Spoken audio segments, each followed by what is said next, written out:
So let's do our first example of applying Stokes' theorem.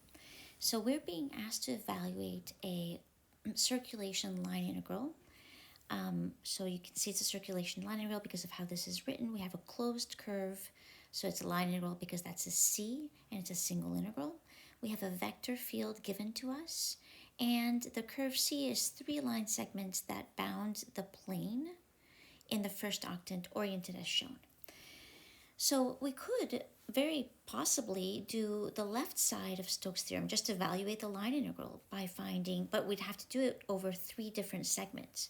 We would have to parameterize each line segment, and then we would have to find the dot product between our vector field and each parameterization, take an integral and add. But instead, what we can do is we can think about, well, how might we apply Stokes' theorem?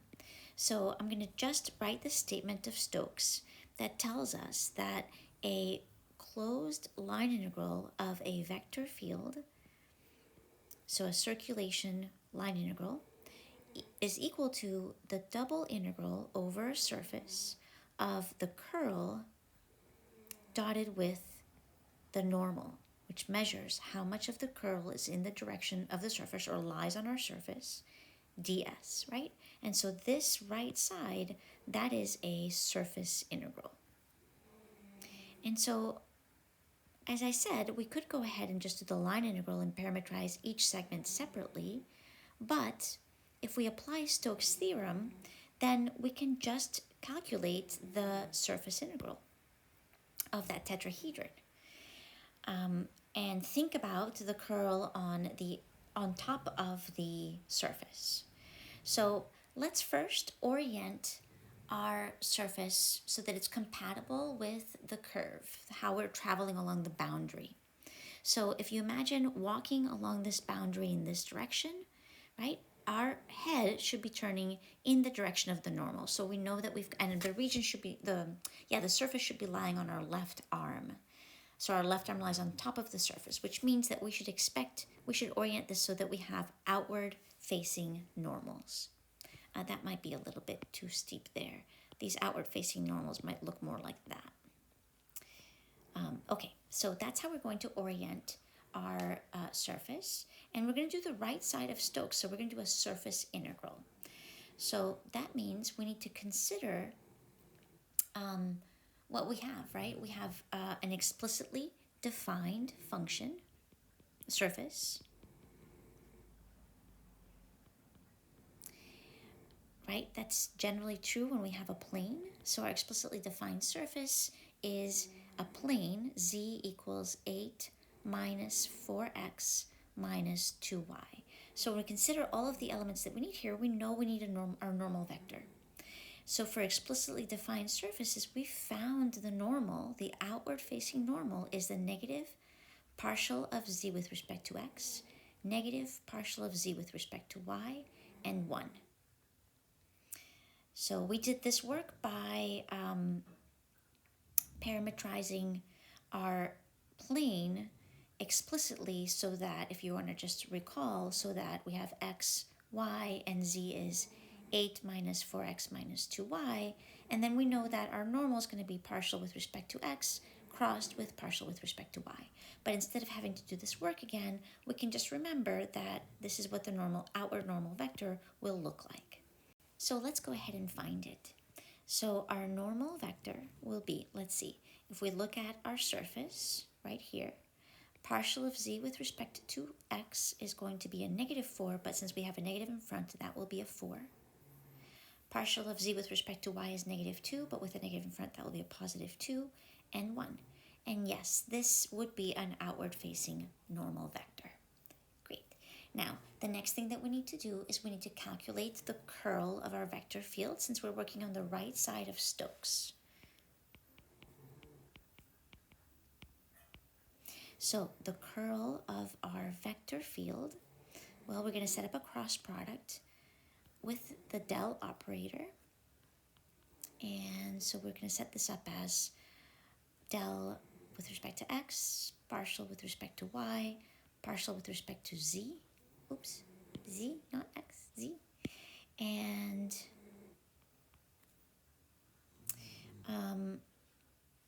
we have our vector field was z, negative z, and x squared minus y squared.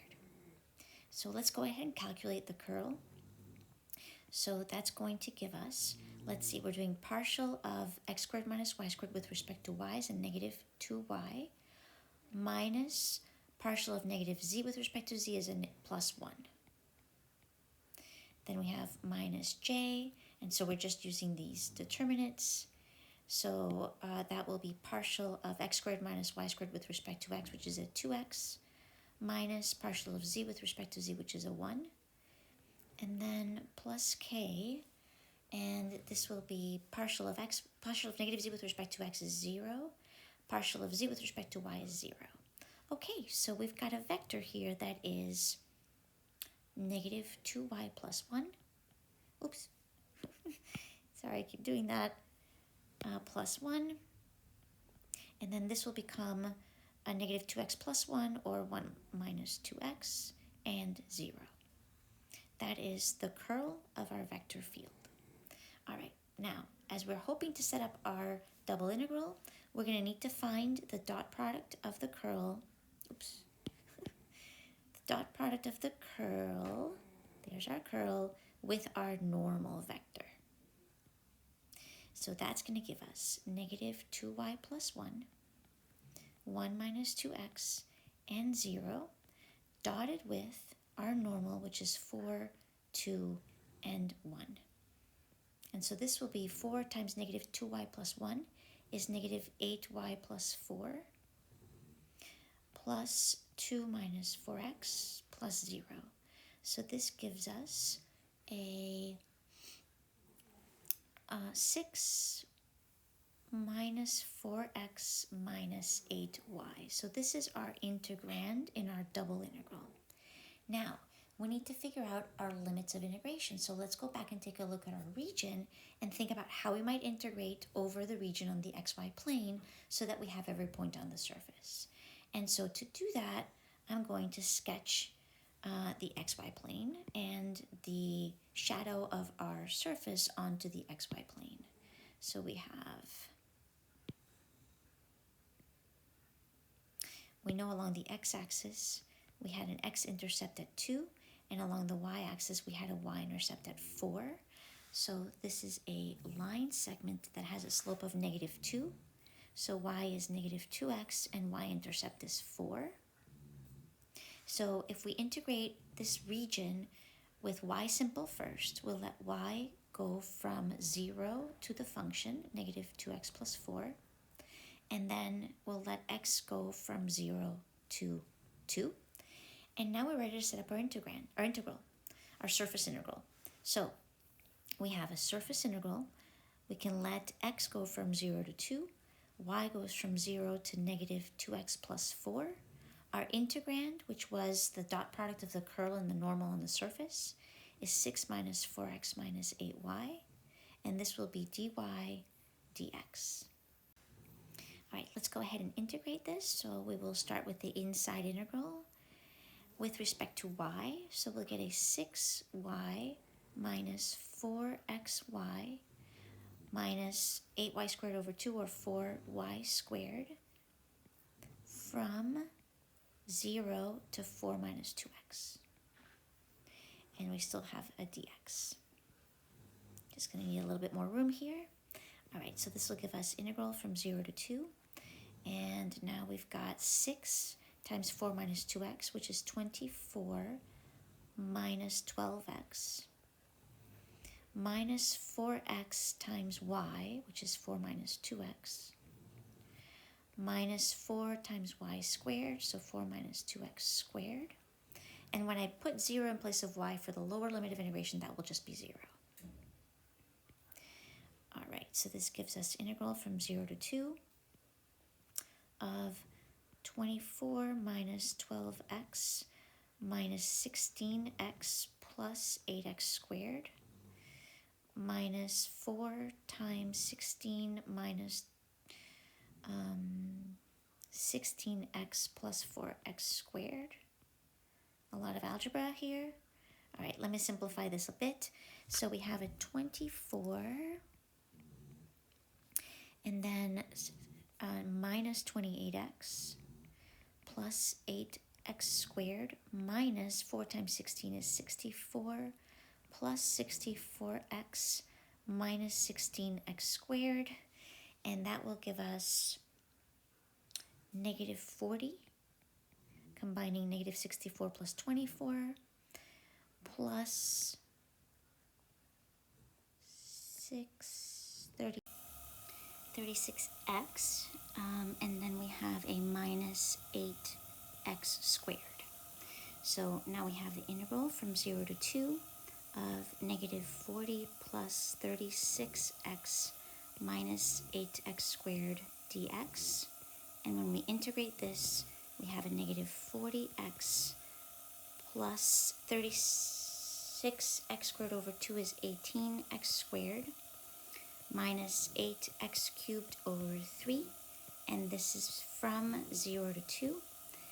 So we have a negative 80 plus 72 minus 64 thirds, which gives us a negative 8 minus 64 thirds. Negative 8 is 28 thirds, and so, 24 thirds, so this will be negative 88 over 3. And so just a recap of how we used Stokes' theorem here. We had a curve that was compatibly oriented with a surface. We wanted the circulation of the vector field over the curve, which is the line integral of f dot dr. Rather than calculating that line integral by parametrizing our 3 line segments and doing 3 separate integrals, we used the right side of Stokes' theorem, which tells us that we can use the double integral of the curl dotted with the normal, so that we're really adding up the local circulation that is that's on the surface, so aligned with the normal, since the curl will always point in a perpendicular direction of the rotation. And that is what we did. So we used the right side of the Stokes theorem to calculate a circulation line integral.